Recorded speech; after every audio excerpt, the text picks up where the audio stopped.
Welcome to The Practical Intuitive, where host Robyn Fritz explores mind, body, and spirit for the real world. Robyn is an intuitive, spiritual consultant and past life regression specialist based in Seattle, Washington. As the Practical Intuitive, she explores life on our conscious, evolving planet, our mother.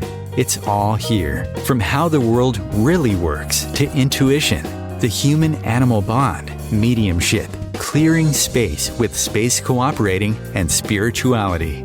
It's Robyn Fritz, the Practical Intuitive, helping you master body, mind, and spirit for the real world. No ifs, ands, buts, or BS ever. Welcome to the Practical Intuitive, Mind, Body, Spirit for the Real World. My name is Robyn Fritz, and I am thrilled to be back with OMTimes. This is my second show of my new year with OMTimes, and it is, June 21st, 2021. Summer has started with a bang here in Seattle. So let me tell you who I am, what I do, and what we're going to be talking about today. Today, we're going to be talking about energy, what it is, what it wants from us, and you're going to be amazed because it is really cool story that I'm going to tell you. So what do? I'm an intuitive and spiritual consultant and a certified past life regression specialist, and certified means I'm licensed in the state of Washington as a hypnotherapist to do strictly soul regression hypnotherapy. But that's what I do. You can find me at my website, robynfritz.com. And I'll talk more about that as time goes on. But one of the cool things I get to do is work with my crystal partner, Fallon, the citrine Lemurian quartz. Fallon is an ancient power crystal, and you will get to experience him in this show and every show as we continue throughout the rest of the year. But even better, especially on a blazing hot day in Seattle, I live near Puget Sound, salty Puget Sound in Seattle, with my reincarnated animal family. Oliver Alki is a Cavalier King Charles Spaniel. He will be 6 on July 28th. And Karis is a Russian blue cat, and she turned 4 in February. On Memorial Day, we just celebrated 4 years with her. So my reincarnated family is young, and they're pretty amazing. And in a future show, we'll talk about what it means for animals to reincarnate with us and how to look for them, because I know there are lots of questions about that, and I have a few answers, not all of them. I wish I did, right? But today we're going to be talking about energy. So what energy wants for and from us. And one of the reasons we're talking about that is because we talk about energy like we know what it is. And I discovered, we really don't. And it was fascinating to me for energy to reveal itself, to show me what it is and how it works. And it's really easier and more meaningful for us if we look at energy in that way. And I've got this amazing story to tell you. And I have promised when I restarted my show that I will tell stories every show, because a lot of emails I get from people make it clear to me that people don't realize that they can talk with their homes, for example, and other things. And I talk about those things, but I want to give you examples of how you're probably already doing that and just don't realize it. So we will be talking about that today, in energy, how the ultimate sentient being in the universe is obviously energy, what that means from an energy healing perspective, what it means for your energy healing practice, either personal or professionally, and how it's really all about magic. Okay, so as we get started, I want to introduce you to my crystal partner, Fallon. The citrine Lemurian quartz is currently in the shape of a crystal ball. I know I had problems with that myself, and He didn't have a choice in it. He was carved into a crystal ball about 6 years before we met again in 2009. But if you are hesitant to experience a crystal or a non-human, then imagine him as a gold light or a gold man. He is a masculine energy. So as you're experiencing Fallon, think about connecting with him as how your how your intuition works most strongly. So you may see pictures, you may hear him chat with you, you may feel his energy, or simply know that you're connected with him right now and in the show. So if you take a deep breath and settle into your chair, just give yourself this time to be here with us on the show, to be here with your spiritual team, and to experience Fallon's energy. And as you just breathe that in, imagine that you've got this gold light running straight to your heart. And with each beat of your heart, it's flooding your body with healthy energy. Just as simple as that. And as you feel that flooding your body with this healthy energy, you can imagine a gold light. This Fallon is citrine Lemurian quartz, which means he has this faint yellow amber color. Just imagine that it's flooding through you and helping you get grounded and balanced, but also helping you to experience energy, right? Energy as it works, as we live it every single day. So I'm restarting my show after all this time, after a year and a half, because working with people, talking with people, getting emails from people who've been listening to my show in the archives, because I started my show with OMTimes in June of 2017 and ended it right before the pandemic started. But I'm back because, the world has changed. We talked about that in my last show. Where do we go from here? The world has changed and it's always changing, but here is our opportunity to create something new from all the chaos in our personal lives, chaos in our social lives, in our countries, in the world, and an opportunity for us to be more connected with who we are and what we're doing here on the planet. And that, is learning to tap your intuitive and healing abilities. Our intuition and our ability to heal, they are not gifts. So if you're working with someone and they say, I have this gift, or you feel like I have this gift, you don't. It's not a gift, it's a skill set, and everyone has it. You just need to learn how to develop it.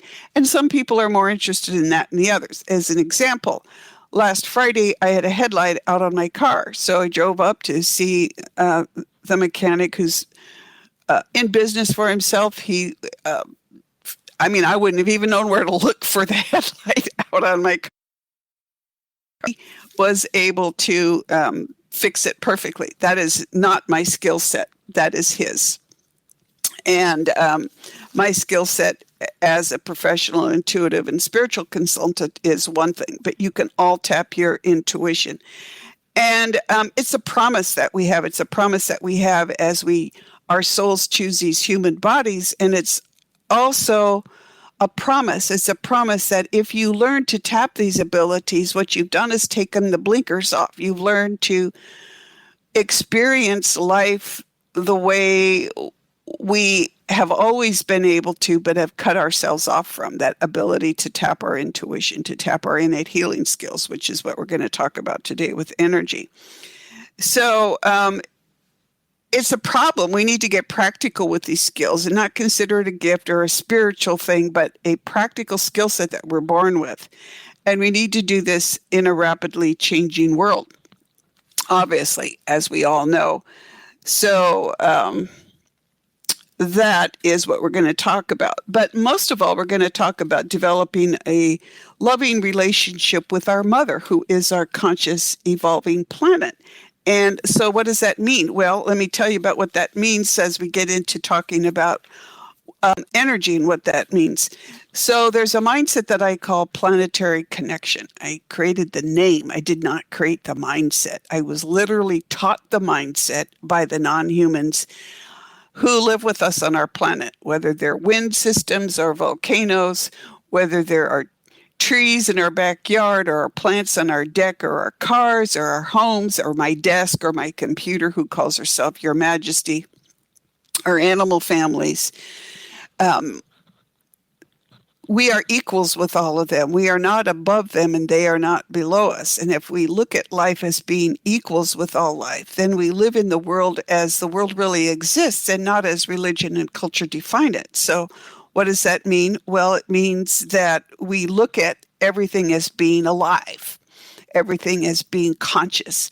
Everything has a soul. And everything has a job to do and a responsibility to do that, right? But also a choice. So they can say no, just like we can say no.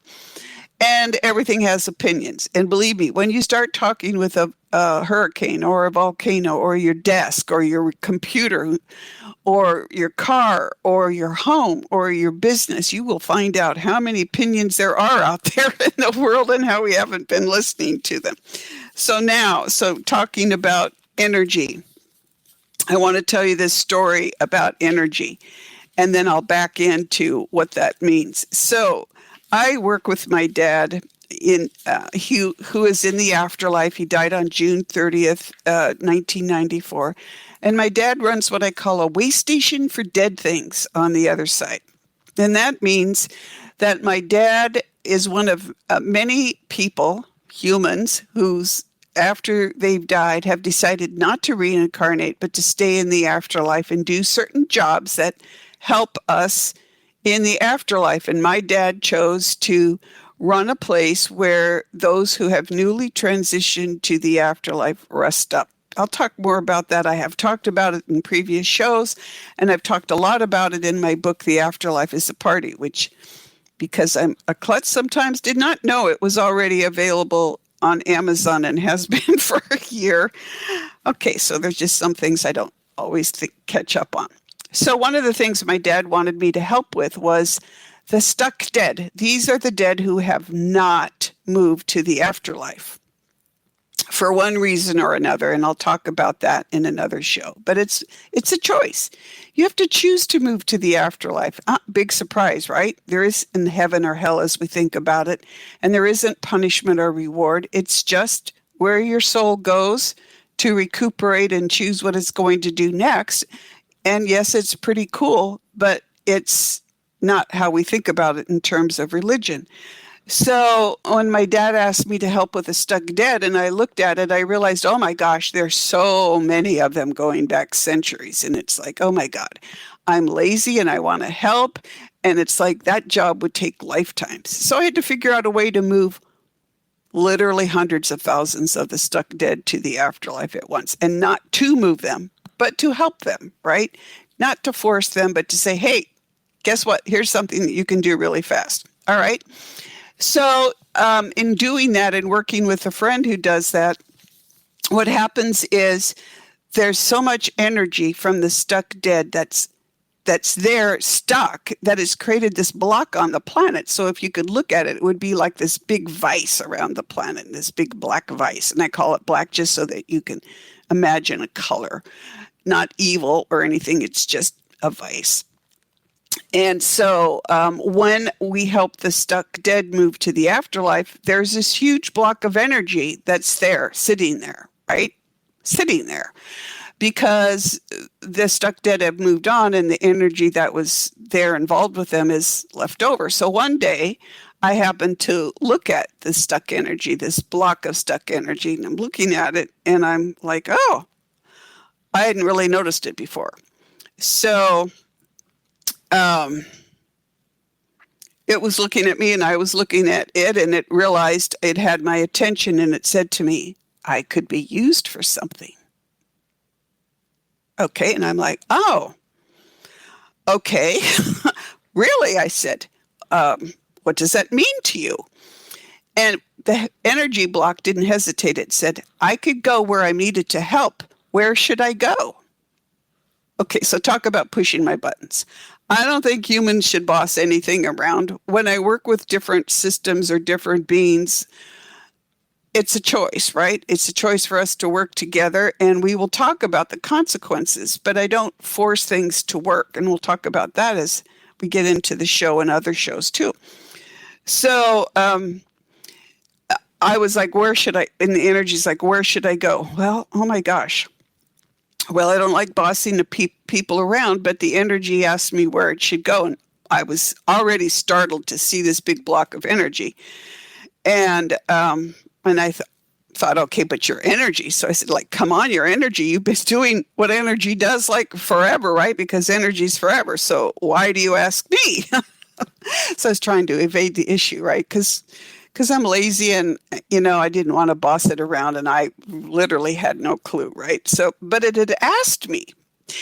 And when something asked me for something, that's creating the possibility of partnership, which meant that my response to where should I go was required. It was important. I needed to give it an answer. So I stopped to think about it. Like, where is there a need for energy in the world? A huge block of energy, which would mean a huge change. And I thought, okay, so where is there something out of whack or in development that could use a big dose of healthy energy that's willing to work with it? Well, that was the summer of 2013. And at the time, wildfires were burning close to the ancient sequoias in California. And I had been thinking about them and I was concerned about them because I just love trees, especially big, gigantic trees. So I thought, why don't I just ask? So I thought, okay, could the energy help them and would they want the help? And so I just asked. I went to the sequoias and I said, hey, there's this big block of energy. Are you interested in working with it? And they said, yes. So I introduced the energy block to the ancient sequoias. I know we're coming up on a block here, or a break here, if we could just hold that break for a moment. So I asked the energy block in the ancient sequoias, would you like to work together? They said yes. And I said, okay, fine. I just left them to it. I didn't get involved in it at all. But of course, I'm curious. And the wildfires were burning near the ancient sequoias, and I just wondered what were they going to do about it. So the next day, I asked the sequoias, I said, hi, it's Robyn again. So did you work with a block of energy? And they said, yes. And I said, what did you do? And they said, we called in cold air to help with the fire.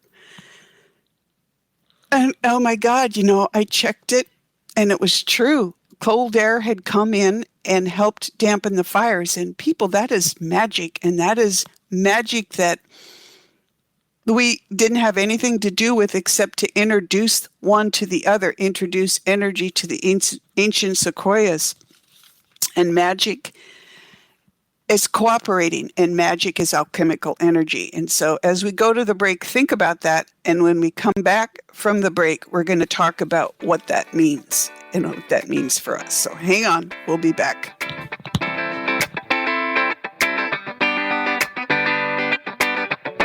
Your conscious connection to a more mindful world. OMTimes Radio. IOM-FM. OMTimes Magazine is one of the leading online content providers of positivity, wellness, and personal empowerment. A philanthropic organization, their net proceeds are funneled to support worldwide charity initiatives via Humanity Healing International. Through their commitment to creating community and providing conscious content, they aspire to uplift humanity on a global scale. OMTimes, co-creating a more conscious lifestyle. This segment of The Practical Intuitive is brought to you by Andrea Bovey, licensed insurance agent at boveyinsurance.com. Andrea specializes in affordable health insurance for Americans of all ages. Yes, affordable health insurance exists. It's called a defined benefit plan. It's a budget concept. That means you'll be able to see any doctor, access outpatient services, receive covered preventative services such as mammograms and colonoscopies, enjoy unlimited free virtual doctor visits, and be covered for urgent care, ER, and hospital visits. But there's more. During a free consultation, insurance agent Andrea Bovey can help you decide if you should add critical illness or accident coverage so all your risks are covered when something serious occurs. All this while still delivering savings. Yes, the premiums can be much lower than those in the Affordable Care Act plans. Ready to check it out? Go to boveyinsurance.com to book a free consultation with insurance agent Andrea Bovey. Andrea is based in Arizona, but she works by phone and webinar so she can help you wherever you are in the United States. One more thing.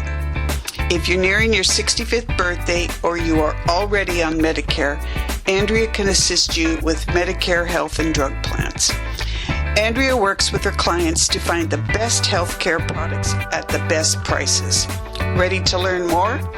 Contact Andrea Bovey at boveyinsurance.com. That's BOVEY insurance.com. This is Kathy Beal, host of Celestial Compass, featuring astrology you can use. Celestial Compass points you to what's going on in the sky and what you can do with it down here on Earth. We also explore fun, effective, and cosmic tools for navigating this adventure we call life. Join me the first and third Monday of the month at 5 p.m. Eastern Time for Celestial Compass. It's enlightening, entertaining, and empowering. You came across someone struggling with hunger. How would you recognize them? Would you notice an 8-year-old girl who's not excited for summer break because she may not be having lunch again until September? Or a war veteran who's having a hard time landing a job and getting back on his feet? I am the 1 in 8 Americans who struggle with hunger. I am hunger in America. Hunger can be hard to recognize. Learn why at IamHungerInAmerica.org. Brought to you by Feeding America and the Ad Council. Welcome back to the Practical Intuitive Mind, Body, Spirit for the Real World. It's Robyn Fritz, and today we're talking about energy and what it wants from us, what it can do for us, what we can do. And so I told the story of how a block of energy came to work with the ancient sequoias during the California wildfires in 2013, and how the sequoias literally use the energy to call in cool air to dampen the fires. Stunning, right? Just stunning. And did I do it? No, I'd simply introduce them. I introduced sentient energy, which all energy is sentient. We just don't think about it that way, to the sequoias because everything is sentient, right? And all I did was introduce them, and those two beings chose to work together. And the result, literally, we would call it magic. And in a sense, it is magic. And that's alchemical energy. And that's how basic working with energy can really be. So let's talk about what energy is, right? So, today we're talking about what energy wants for us and from us. And there's a lot of misconceptions out there about energy. And I know I had a lot of them myself before I started working with energy and before energy and other beings started teaching me things, right? So, so that's just the way it is. I'm not going to say I'm better than anybody or anything like that. It's just, this is my experience. And what I find through experience is what works. And it's often different than what other people think. And that's just the way it is. Maybe all of us working together in different areas and combining our knowledge, that's how we grow in the world. That's how we develop it. By closing our minds to things, that's how we don't go anywhere. And that's where we are right now on the planet. So here's the thing. For the most part, people don't get energy. We don't even think about it. I mean, you go around in your daily life, every average daily life, and think about, like, how am I going to work with energy today? No, we don't, because it's normal, right? We also don't think about it being sentient. But the issue of energy gets compounded by our what I consider perplexing tendency to take scientific speculation like quantum physics, which, I would call quantum flapdoodle, and turn it into something like scientific spirituality or spiritual science or something that might explain the world we live in and what to do about it. But the reality is, quantum physics is bunk. It is not true. And I will explain that in an upcoming show. But basically, science got to quantum physics by starting kind of not at the beginning, right? So they started with the human mindset. They started with thinking that humans are in control of things. So therefore, we are in charge. So therefore, we are guardians and caretakers. So it was easy for quantum physics to say, well, I observed the atom and therefore the atom moved.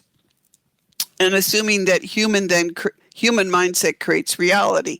And this is moved over into the metaphysical world with energy healers and mindset people going, we can create our reality. Well, yeah, try doing that when a bus is coming, right? No, it doesn't work that way.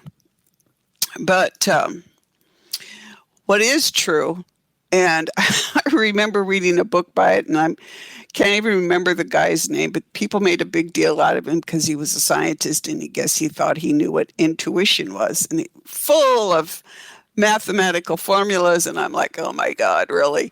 And I'm going through this, and there was one line in that book, and the line was, if the atom were conscious, then all of this would not be true. And he was absolutely right, because what quantum physics misses is really the role of energy as it really exists. And it's not human observation. So what if, when we observed the atom moved because it was trying to get our attention, right? Because it hadn't been able to. And this is what I hear over and over from other beings out there, is like, humans aren't paying attention, so why should we connect with them?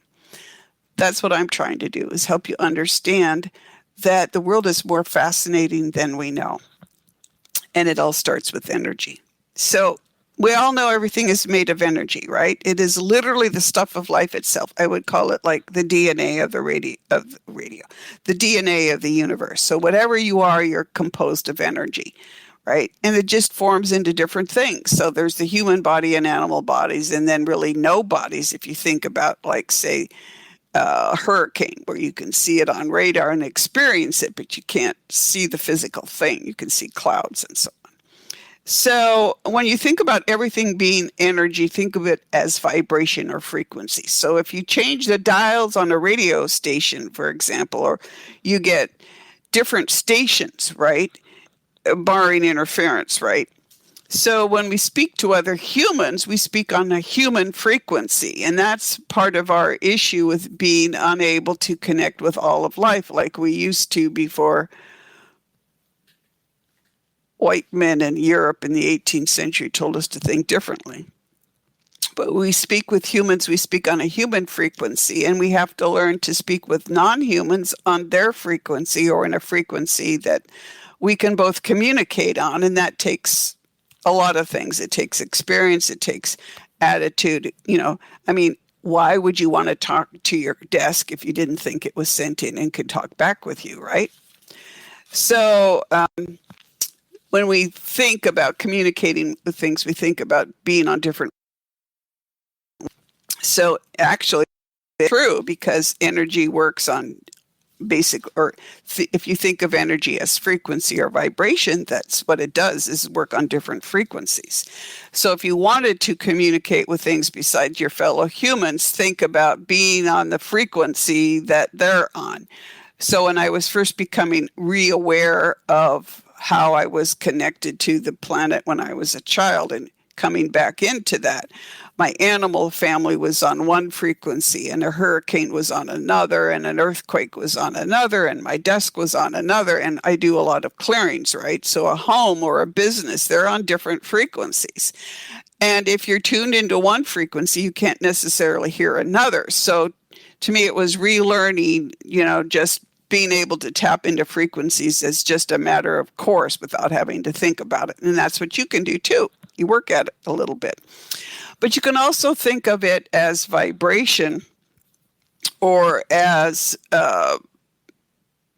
think about it as the beam of a flashlight, right? So you turn on the flashlight and you point it at the wall and you can make little bunny fingers with your hand, right?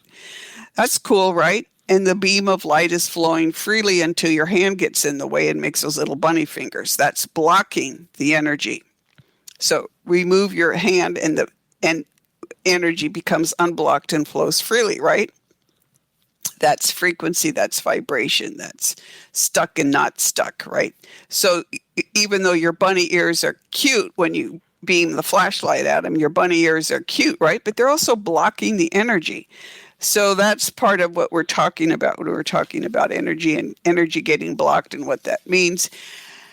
And I don't think we'll have time today to talk in depth about energy being stuck, but we can come back to it at another point. But here's the thing that I really wanted to get to today, and that is, again, the idea of what energy wants for and from us and how that can change us and what we're looking at. So we're talking about how the world works, right? We're talking about viewing the world either from this aspect of science or the aspect of metaphysics or the aspect of how it really is, right?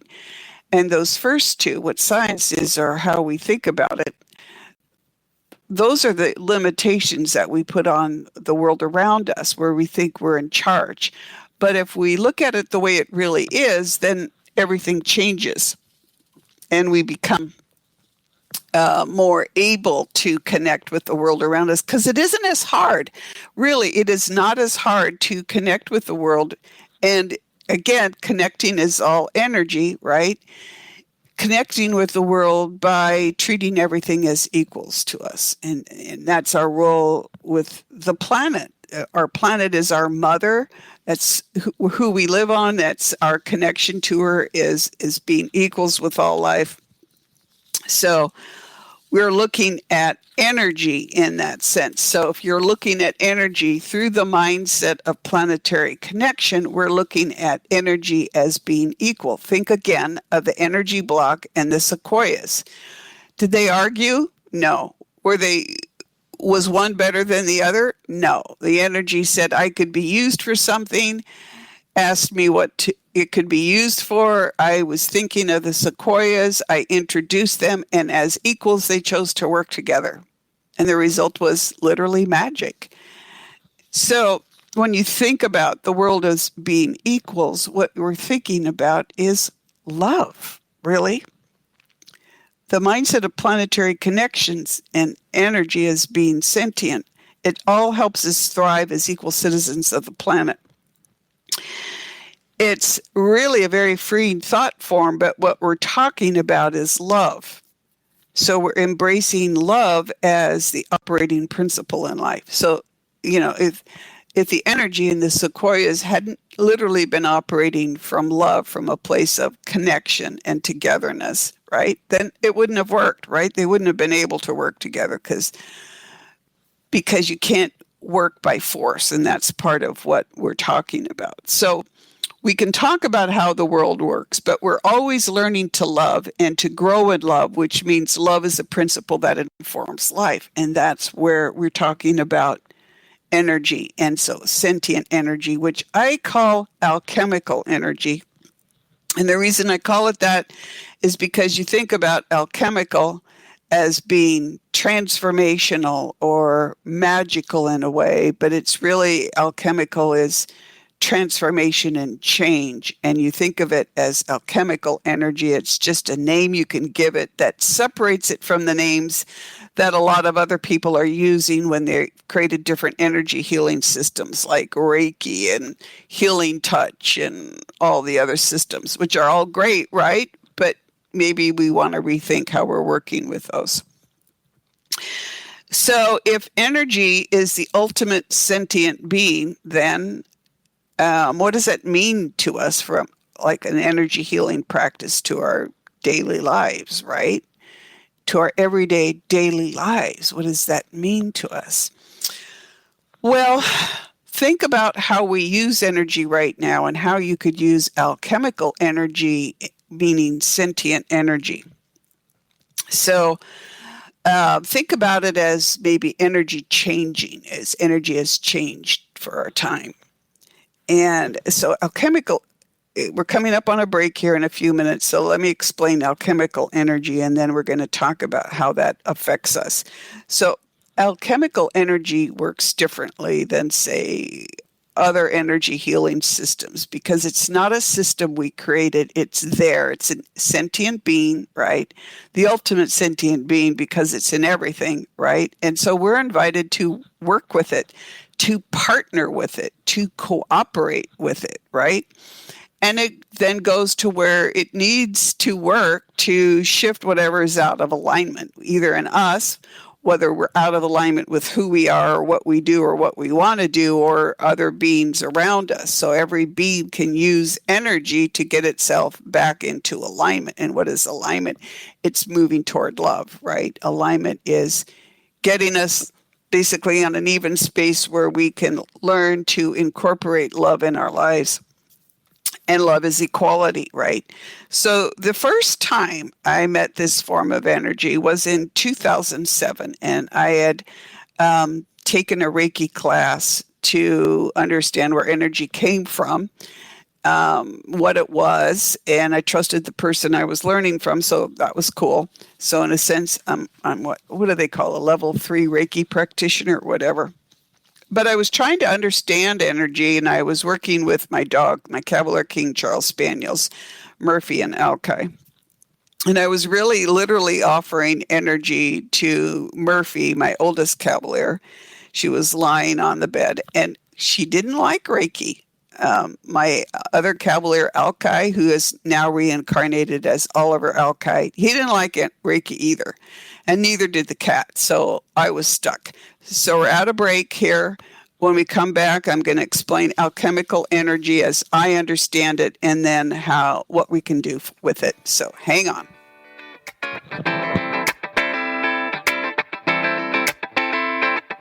A conscious lifestyle for a mindful life. OMTimes Radio. IOM FM. Ascending Hearts is no ordinary dating site, but a spiritual dating site with a purpose, to link you with your soulmate. We engineer the serendipity so you can trust that you will attune with someone that has the same matching vibration as you. Ascending Hearts, the conscious dating site for the spiritually aware. Try Ascending Hearts for free. ascendinghearts.com. Life is a flow, and enlightenment is simply harmonizing with the way life really is. Then you find that life is effortless, benevolent, and free of all suffering. Hey everyone, this is GP Walsh, and I want to invite you to my brand new radio show that's launching right here on OMTimes Radio called The Flow of Enlightenment. I've been a spiritual teacher for decades, and my greatest pleasure is being able to share with you these deep and highly practical spiritual ideas. So join me in The Flow every Tuesday at 1 p.m. Eastern and let yourself be transformed.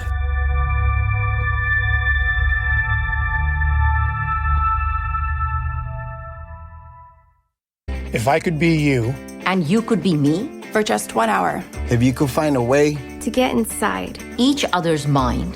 Walk a mile in my shoes. Walk a mile in my shoes. Walk a mile in my shoes. We've all felt left out. And for some, that feeling lasts more than a moment. We can change that. Learn how at belongingbeginswithus.org. Brought to you by the Ad Council. Walk a mile in my shoes.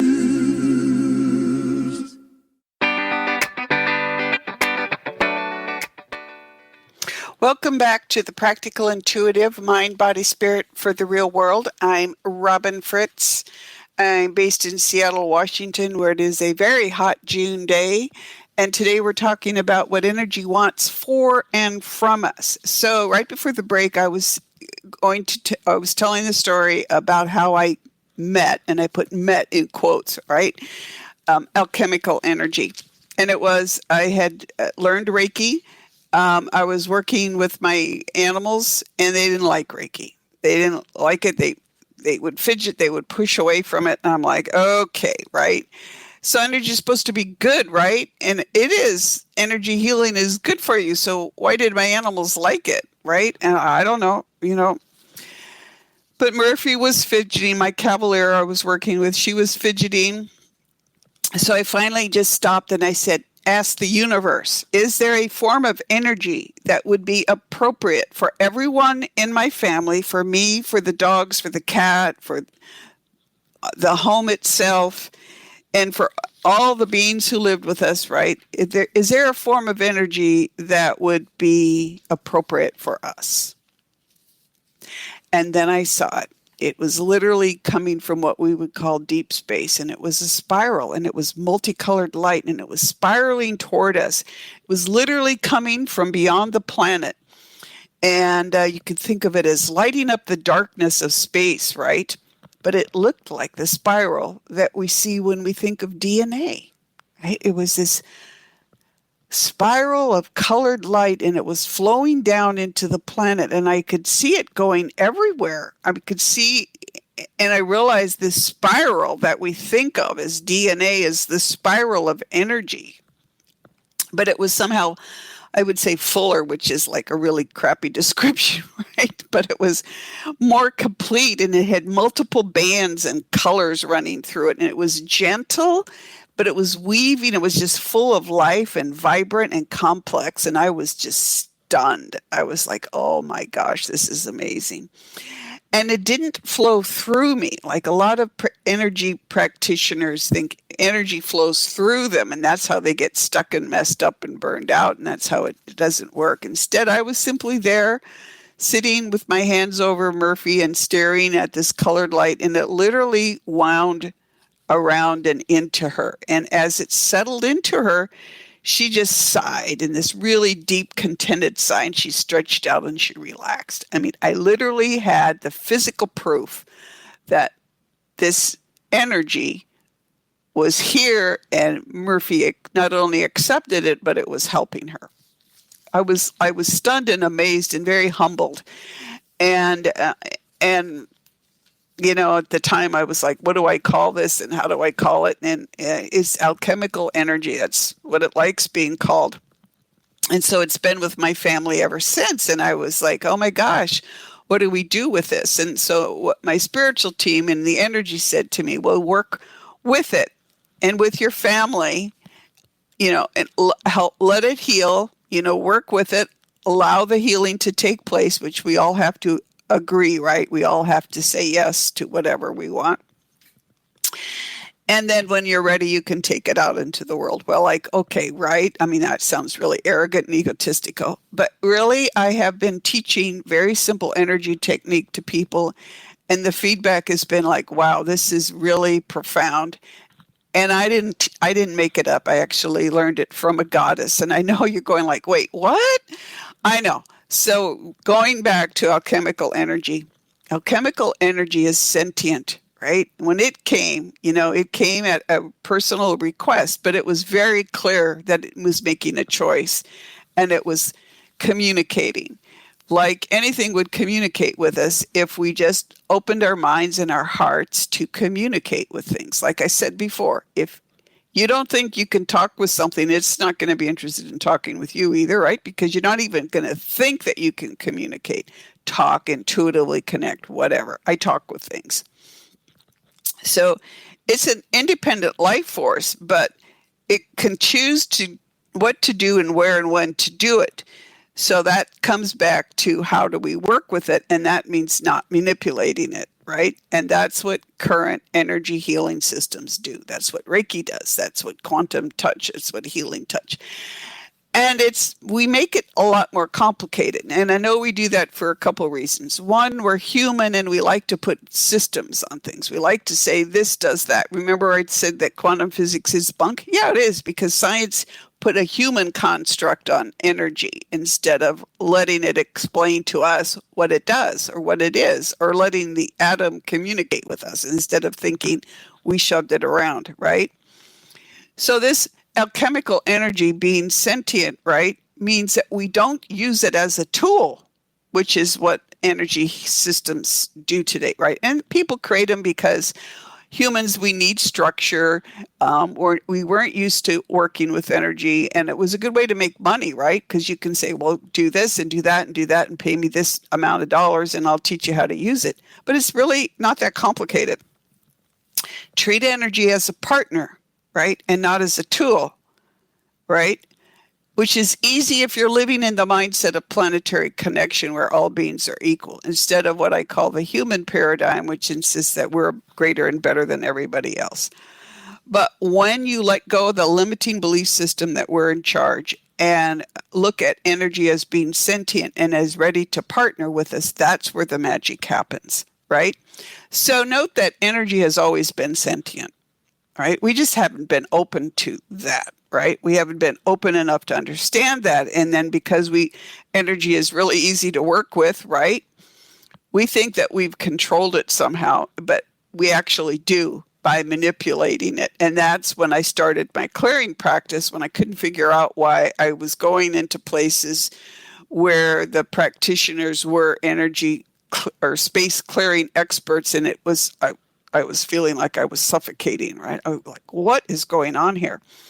Because when we manipulate energy, when we force a change through the systems that we currently use for energy work, we manipulate it, we force it to change. And that's like making basically a slave out of energy, right? Forcing it to do our will. Well, and that's forcing it into submission instead of asking it to partner with us, right? And that's what happens when things get stuck. And that's how we actually get things stuck or think that we're better than whatever else there is out there because we can make energy move. Energy, like I said, with that story of the ancient sequoias and the energy block, although we're not in charge of anything. And, all I did in that point was address the energy that asked for somewhere to go. And I thought of the sequoias and said, hey, do you two want to work together? I didn't say go and work together. I said, hey, would you like to work together? And they said, yes. And I said, like, good, go for it. Partly because, yes, I'm lazy, but also because it was their choice to work together. So think about this. The underlying structure of life itself is alchemical energy, right? It has been around forever because it is the underlying structure of everything. The planet, the solar system, the galaxy, our friends from other planets, everything on this planet, everything, right? There's one difference now. When alchemical energy came and sank into my dog Murphy and she relaxed, right? And they said, yeah, work with it, and then get ready to take it out into the world. Not because I'm better than anybody, just because I asked for it and it was there. But here's the difference. At the time, and this was 2007, alchemical energy was multidimensional. So when you worked with it, you would literally be going between dimensions. And I work between dimensions all the time and have since I was a child, and I didn't really know any different, so I can't describe even a normal childhood to you, but I didn't know what it was. But then now, since 2007, it's changed, right? So the world basically had to change to kind of catch up with this new form of energy that came in. And it's, again, not a new form of energy, it's a variation. It's a change. I won't even say an upgrade. The world has become multidimensional because the universe has become more multidimensional. And that means we can move between dimensions in time. Recently, introduce alchemical energy and not get people hurt accidentally because they slipped between dimensions. Yeah, a longer story. We can get into it another time because we're running out of time here. But because energy is in this phase where it's multidimensional, it's because our planet has entered this new phase where she's not only multidimensional, but she's getting ready. Are you ready for this? She's getting ready. She's all excited about it to join the galaxy of inhabited planets. Yes, they're coming. So what does that mean? It means that our planet has been growing and changing throughout its entire lifespan because that's what we all do, right?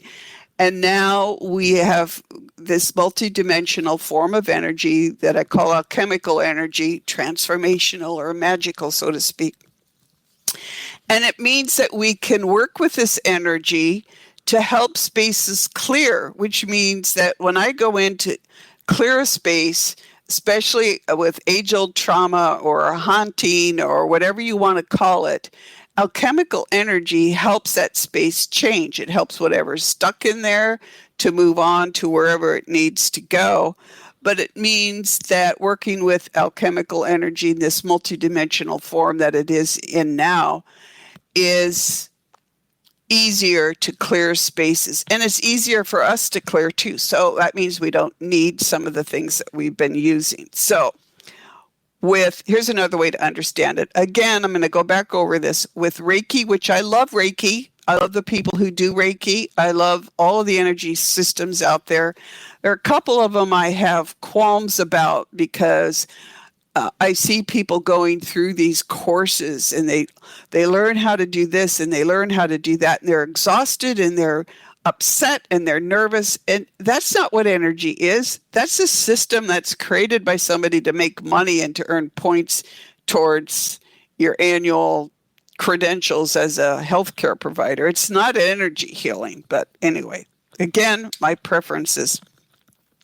So with the energy healing systems that we've created, as lovely as they are, they've forced energy to change by our willpower, right?